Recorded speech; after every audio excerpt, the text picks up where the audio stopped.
morning, students. I hope that all are fine and happy. In English class, so far we learnt one unit prose, poem, and supplementary. This week we move to grammar. Last year we learnt about sentences. What is a sentence and what are the types of sentences? There are four kinds of sentences. First one, a declarative, an imperative sentence, an interrogative sentence, and exclamatory sentence. Today we will learn about the parts of sentences. Shall we follow the students? To know about subject and predicate in the sentence, we must know that a sentence is made of two parts. The first part is subject, which does the action in the sentence, and another part is predicate. It tells more about the subject. In the examples, we will see. This red colored part is subject. Children are playing in the park. The members attended the meeting. The blue pen is lying in my bag. So, children is doing action in this sentence. In other words, we can say that children is active in this sentence. So, children will be subject. And in the same way, the members attended the meeting. So, the members is active in the sentence and it is doing action in the sentence. So, this part will be called subject and rest of the part will be predicate. The blue pen is lying in my bag. The blue pen is doing action in the sentence. It is active in the sentence. And the rest part will be predicate. Let's see how to pick out subject in four kinds of sentences. These are assertive, interrogative, imperative, and exclamatory. Let's see how to identify the subject in assertive sentences. Assertive sentences are those which are simple statements. Going to bed late is not good. So when you have to pick out subject in assertive sentences, we have to see that which group of word is doing action in the sentence. So this group of word is doing action. But another way to check is that we can easily pick out by asking what or who. Like if I ask what is not good, so answer will be going to bed late is not good. But we also have to notice that the word what we have to put before the verb. Next, my father's friend gave him a watch. So, who is doing action in the sentence? That is a friend. But remember, any kind of determiner, adjective, participle, article, pronoun, or phrase which is added with the subject is a part of it and should not be separated from it. So, although friend is doing action in the sentence, but whose friend? He was my father's friend. So, my father will also be added with the subject. The hive of bees is full of honey. Here we can see that hive of bees is doing action, but the is a determiner, so it will be added with the subject. And we can also check in this way what is full of honey? The hive of bees is full of honey. Again, I have put the word what before the verb. The singing of the birds delighted us. What delighted us? The singing of the bird. Delighted is a verb. Put what before that and answer will come. In the heart of the forest lived a saint. Who lived in the heart of the forest? Here we have to understand that a subject can come anywhere in the sentence, even in the last. So, before or after the verb, just put what or who. There were three deserts arranged. So, what was arranged? The answer is three deserts. So, again, I want to remind you that pick out the verb and before that write what. So, what were arranged? Answer will come. Three deserts were arranged. His determination to succeed must be appreciated. What must be appreciated? Answer is his determination to succeed. The sentences in which subject is given in the beginning, in those sentences, pick out verb and put the word what before the sentence. But the sentences where subject is anywhere else in the sentence, there you have to see that how you can convert this into a statement which is containing what, like what or who, like who lived in the heart of the forest, or what were arranged. So in these kind of sentences we have to take care. The boy with the blue cap is the monitor. So, very simple. Who is the monitor?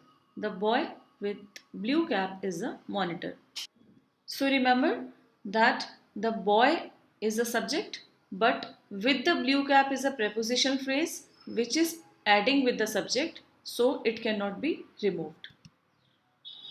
The price of the shirt is 500 rupees. What is 500 rupees? Answer is the price of the shirt. So let's see how to identify the subject in interrogative sentences. In interrogative sentences, we can also pick out subject like in the statements we did.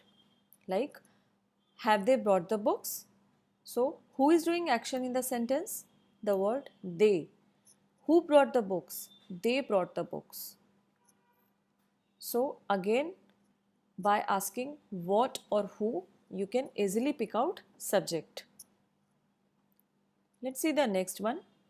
Are you coming to the party? So, who is coming to the party? That is you. You are coming to the party. Does he like his new school? Who likes his new school? The answer is he. So, therefore, he will be the subject. How were oceans and seas formed? So, what were formed? The answer is oceans and seas. Is the tree shedding its leaves? What is shedding its leaf? The tree. When do kids want to go to bed? So, who want to go to bed? That is kids. So, again, by asking what or who, you can easily pick out the answer, and that will be the subject. Did the strong wind blow? What blew? The strong wind. So, again, even if wind is the subject, then also strong is the adjective which is added with the wind, and the is the determiner which is again added with the wind. So the complete group of word will be the subject. So now let's see how to identify the subject in imperative sentences. Imperative sentences are those which contains order, request or advice. In these sentences, the hidden subject is always you. If you see all the examples, you will notice that there is no subject which is clearly shown. That is, sit down, open the door, keep off the grass, pass me the sugar please, do your homework regularly, obey your parents, keep away from fire. We can also notice that we cannot pick out subject by asking what or who. Therefore, in the imperative sentences which contains order, request or advice, the subject will always be you. If you have to pick out subject in sit down, the answer will be you. So in all the sentences, the subject is you. Let's see now how to identify the subject in exclamatory sentences. It's again very easy. How foolish you are.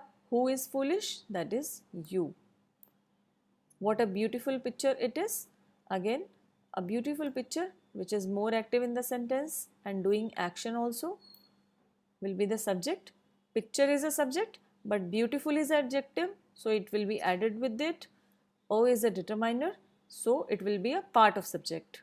So a beautiful picture will be a subject. We have to note down that the words it and there are never the subject in the sentence. Because if you will convert this sentence into what or who, if you will ask what is beautiful picture, so answer will be it is a beautiful picture. So it doesn't mean that it will be a subject. No, the words it and there are never the subjects. Subject is that group of word which is doing action in it. How nice the kids are. So the kids are doing action, therefore it is a subject. So who are nice? The kids are nice. What a stupid answer she gave. So if you ask who gave a stupid answer, the answer will be she. What a polluted city. So a polluted city completely will be a subject because it is doing action, and the word polluted, which is an adjective, and the word a, which is a determiner, they are all added with the subject city. What a noise you make. So it's clearly shown that you is a person who is making noise. A sentence has two parts. One is subject and another one is a predicate. I have written here a few examples. Birds fly. Here the word birds is a subject. What is the subject? When we talk about the person or thing, it is called as a subject. So here whom we are talking about? The word birds. So it is a subject. Predicate, what we are talking about, the subject is called as a predicate. Whom we are talking about, the subject is called as a predicate. Here the word fly is a predicate. The word fly is a predicate. Here it is a subject is a person or thing. Predicate is what the person or thing is doing is a part of the predicate. What the person or thing is doing is called as a predicate. Here birds is a subject. What the birds are doing here? It is flying. So it is a predicate. Usually predicate starts with verb. Either it is a be verb or it is a auxiliary verb. It always starts with a verb. Predicate always starts with verb. Here the teacher, all the time subject comes in the beginning of the sentence. So sometimes students may do a mistake. They can take only the and it is a subject, remaining all they may say as a predicate. It's not like that. Here the teacher is a subject. The teacher is a subject because I told here predicate starts with verb. Predicate starts with verb. What is the verb is here? Teaches. What is the verb is here? Teaches. So the teacher. What does the teacher do? The teacher teaches us grammar. So this is called as a predicate. Teaches us grammar is a predicate. Next one. The little girl. It is a subject. Don't take only little or don't take only the. You have to take the little girl. And the sinna pen. The little girl. So the little girl is a subject. Who is doing the action here? The little girl. So you have to call the little girl is a subject. So what the action is doing by the little girl? Played in the field. It is a predicate. Played in the field is a predicate. The little girl is a subject. Played in the field is a predicate.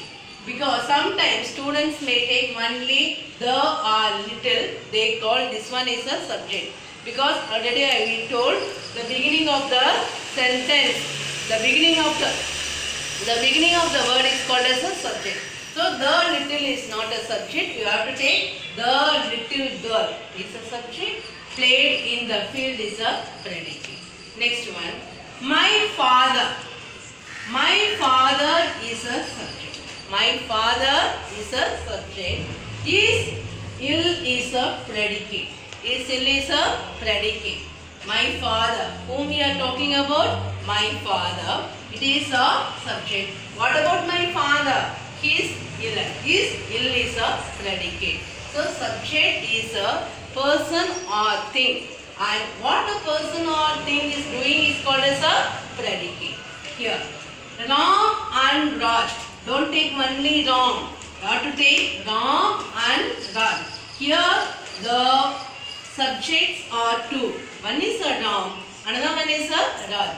Ram and Raj. Both are subjects. What they are doing? They are going to the zoo. They are going to the zoo. So it is a predicate. This one is a predicate.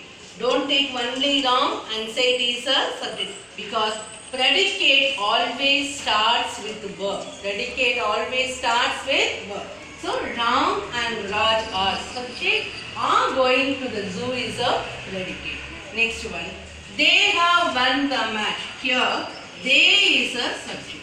Whom we are talking about here? They. What they are doing? They have won the match. The have won the match is a predicate. Have won the match is a predicate. Subject is a name of the person or thing. It is called as a person. Here the subject is birds. Here the teacher, the little girl, my father, Ram and Raj, they are called subject. Predicate always starts with verb. What is the verb is here? Fly. The word fly is a verb. What is the verb is here? Teaches. What is the verb is here? Teaches. What is the verb is here? Played. Third sentence, what is the verb? Played is a verb. In fourth sentence, it is a be verb. This is a be verb. So, this is a verb. Next one, are going is a verb. Fifth sentence, are going is a verb. Next one, have won is a verb. Have won is a verb. So, predicate always starts with verb. Either it is a be verb. What is a be verb? Am, is, or, was, were. Was and were are called be verbs. Either it may be a be verb or it may be an auxiliary verb such as have, has, had, can, shall, will, could, or it is a main verb. Main verb is such as fly or teaches or play. Play, played, played. So predicate always starts with verb. Predicate always starts with verb. What it says about the subject is called as a predicate. Predicate says about the subject. What do you understand from the what he says about the subject is called as a predicate. What he says about the subject is called as a predicate. Let us see a few more examples in